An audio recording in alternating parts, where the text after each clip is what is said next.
एक पहलवान एक अखाड़े में से कुश्ती जीत के आओ और गली सोए के जाए रहो।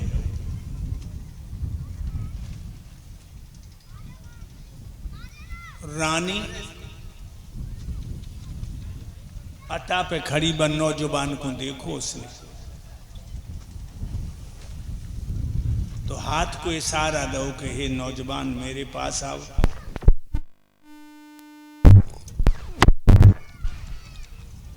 रानी थी इसलिए वो ऊपर चला गया। उसकी नीयत गलत थी वह नौजवान के लिए। हुआ ऐसा कि मैं बांदियां आंदियां महलों में जो थी वो एक भी बार नहीं निकल रही और रानी सोच रही कि ये लड़कियां सब निकल जाएं, मैं रह जाऊं और ये पहलवान रह जाए, लेकिन लड़कियां नहीं निकली। रात के 8 बज गए। अब वो नौजवान डर के मारे कांप रहे कि राजा को पता लग गया तो हमें फांसी पे चढ़ाएगा।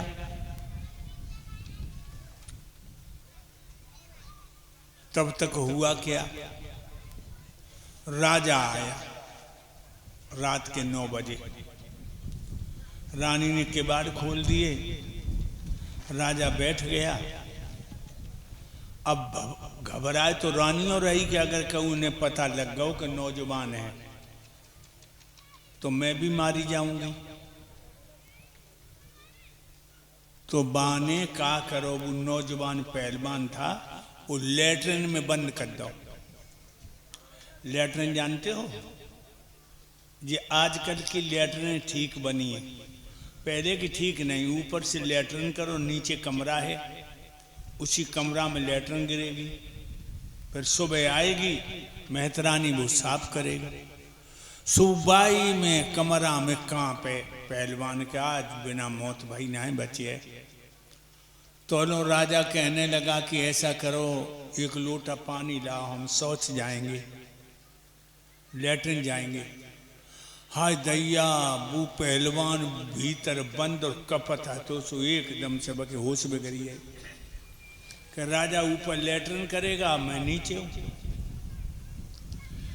मेरे भक्तों, पानी आया, उसने लैट्रिन की तो भाई नौजवान के ऊपर लैट्रिन की। रात में 2-3 बार गो, राजा पेट खराब हो गया।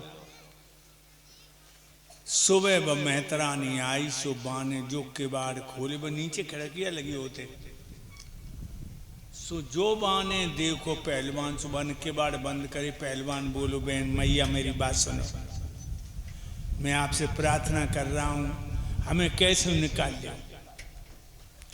वह मेहतरानी ने वह निकालो, एक सरोवर में जाए कि वह स्नान करवाओ।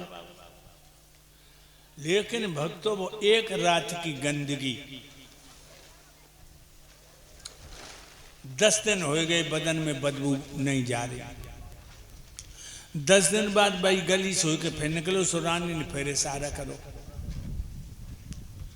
अब इतने भैया बैठे, इतनी बहनें बैठी, मैं सवेरे पूछ रहे हो कि वह पहलवान को रानी बुलाए रही, जाना चाहिए कि नहीं जाना चाहिए। एक रात की बदबू 10 दिन हुई है, बदन से ना निकली और फिर बुलाए रही है,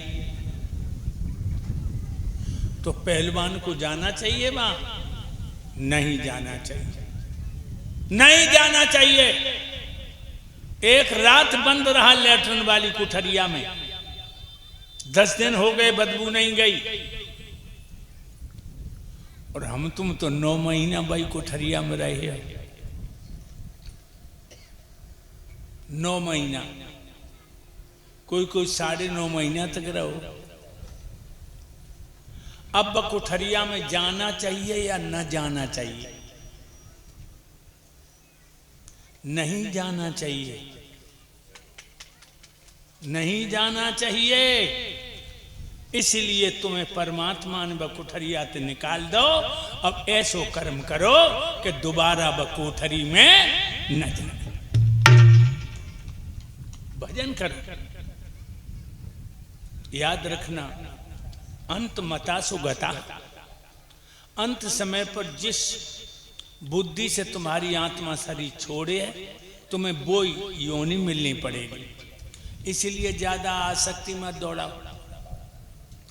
औरत जब श्रृंगार करती है, कोई माँ बहन श्रृंगार करती है, क्यों करती है? मेरे पति मेरे ऊपर रीझ जाएं, मेरे पति मुझसे जी भर के प्यार करें। लेकिन वो पति नहीं सोच रहा है कि जब कुठरिया में जाने के बाद मेरा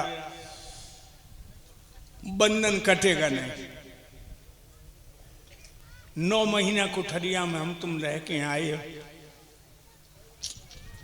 कब कपिसी आती है, जब याद आती है माँ के मलमूत्र से निकल के आए हो।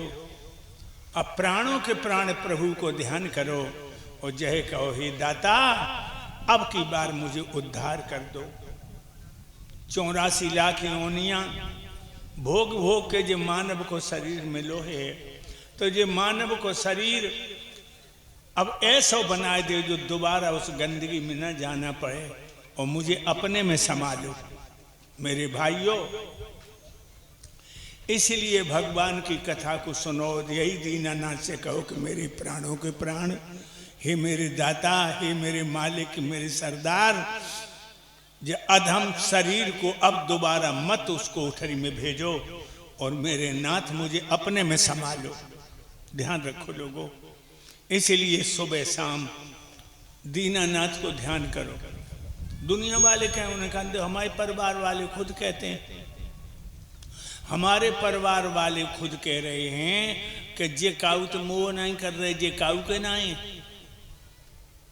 हमारी एक छोटी बच्ची है जो दिल्ली में जजी का कोर्स कर रही है, वो एक ही बात कहती है कि पापा किसी के नहीं है, पापा किसी के नहीं है, ये किसी से प्रेम नहीं करते।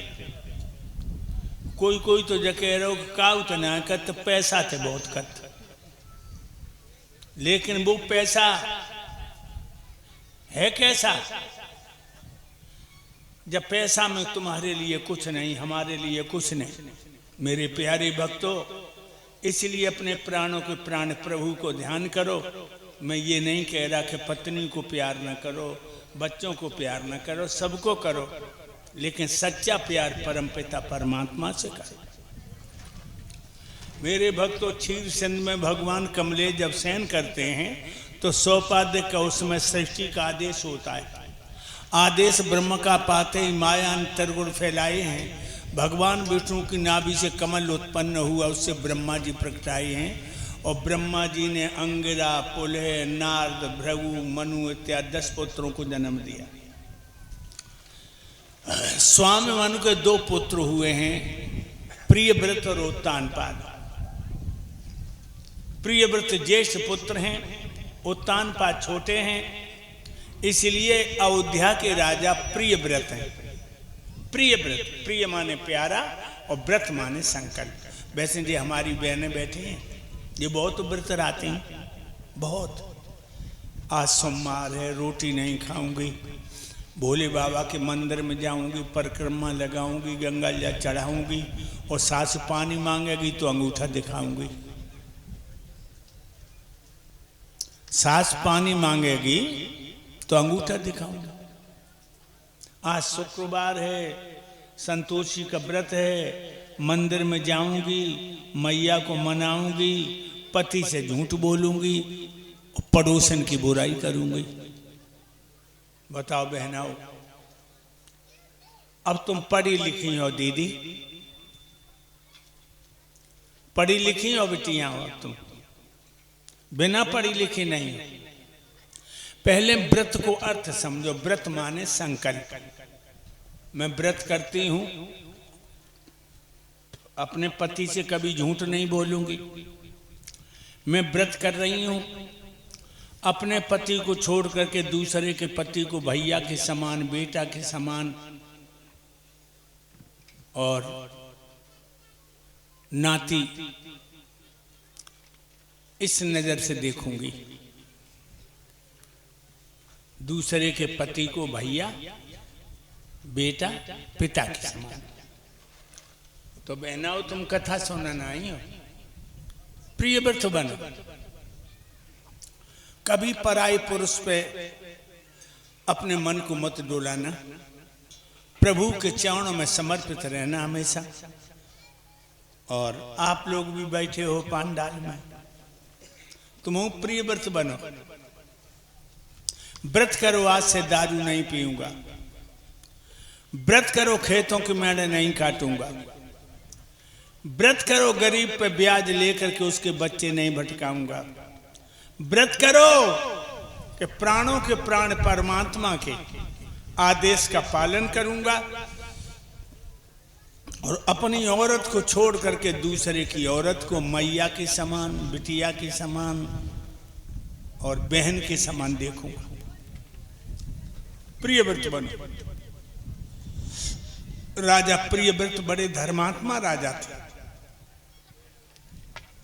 मेरे प्यारे भक्तों, एक दिन महाराज प्रियव्रत सफेद घोड़ा पर सवार होकर जंगल में शिकार को चले। चारों तरफ देखा तो एक हिरण एक हिरनिया हरी हरी दूब चुंग रही, एक हिरण और एक हिरनिया।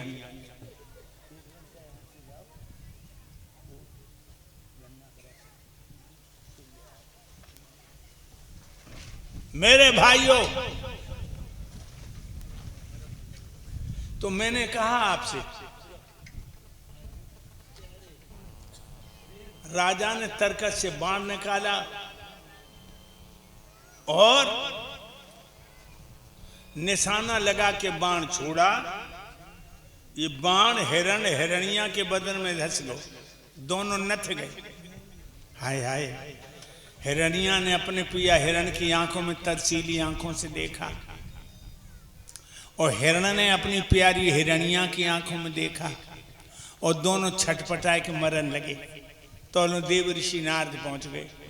नारद ने कहा, हे राजा प्रियव्रत, ये तो हम जानते हैं कि राजा को शिकार खेलना सुहाता है, लेकिन जोड़े पे बाण चला देना कोई शास्त्र नहीं बताता। क्या बिगाड़ा था इन दोनों? तेरा घर जलाया था, तेरा धन छिनाया था, या तेरी बहन बेटी का धर्म जगाया था? क्यों मारा तूने? अरे जो जिंदगी तू वापस नहीं कर सकता वो लेने का अधिकारी कब है? और परीक्षित भैया पाप को करते जानता, पाप करता है जिसे न भगवान की याद है न मौत की याद है, वो पाप करेगा।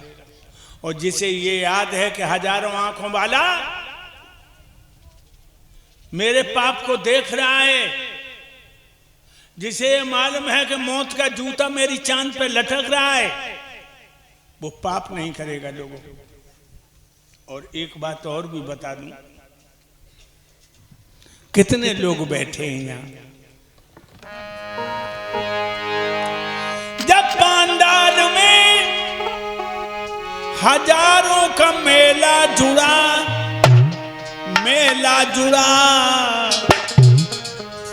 और हंस जब जब ओढ़ा तब अकेला ओढ़ा। हंस जब जब ओढ़ा तब अकेला ओढ़ा, हंस जब जब ओढ़ा तब अकेला ओढ़ा। मेरे भैया, मेरी बहनें, मेरी बात को समझे। स्वर्ग ध्वजा फहराने वाले उसी घाट पे आए और स्वर्ण भस्म के खाने वाले उसी घाट पे आए। दाने बीन चबाने वाले उसी घाट पे आए। बिना कफन मर जाने वाले उसी घाट पर, बिना कफन मर जाने वाले उसी घाट पर आए। बिना कफन मर जाने वाले उसी घाट पर आए। लखपति के संग नाधेला जुड़ा, हंस जब जब ओढ़ा तब अकेला ओढ़ा। हंस जब जब ओढ़ा तब अकेला ओढ़ा, हंस जब जब ओढ़ा तब अकेला ओढ़ा। स्वर्ग ध्वजा फहराने वाले उसी घाट पे आए और स्वर्ण भस्म के खाने वाले उसी घाट पे आए, दाने बीन चबाने वाले उसी घाट पे आए और बिना कफन मर जाने वाले उसी घाट पे आए। परीक्षित महाराज एक हुए घाट हुए जहाँ पे तुम चले और हम चले। जब आता लगे पैसे पहले तुम जाओ बाद में हम जाएं। एक बात बताऊं, एक महात्मा जी का भजन कर रहे, सर्दी रहे, हमारे राम अवतार वैसे भैया निकले, महात्मा कहाँ पर जाए और माला घुमा जाए, तो उन्हें एक कम्बल फेंक दो महात्मा पे। महात्मा जी कम्बल ओढ़ के भजन करने लगे। अरे दैया तोड़े को चोर चलो आओ, बाने कम्बल में झटका मारो, कम्बल लेके भाग दो। महात्मा गुस्सा आई, सुबह ने माला तो रख दी भाई। अब कई सारे तो यार बिना देखे ना माने, चोर के पीछे भज दे महात्मा जी, आगे आगे चोर, पीछे पीछे महात्मा। चोर घुसियो गांव में कम्बल लेके। महात्मा जी मरगट में आके बैठ गए, कहने लगे सारे तो छोड़े ही ना है। एक सज्जन बोले कि महात्मा जी चोर गांव में घुस गो और तुम मरगट में कह रहे हो कि छोड़े ही ना है। तो महात्मा जी कहने लगे कहूँ जा एक दिन हियन जरूर है, ये सच्चा एड्रेस है उसका। लोगो हम तुम कहूँ जाइयो एक दिन हुआ जानो है कि ना है। परीक्षित महाराज सुन रहे, कछु असर पड़ रहा है कि बहरा खसम न सदा को न सूद को।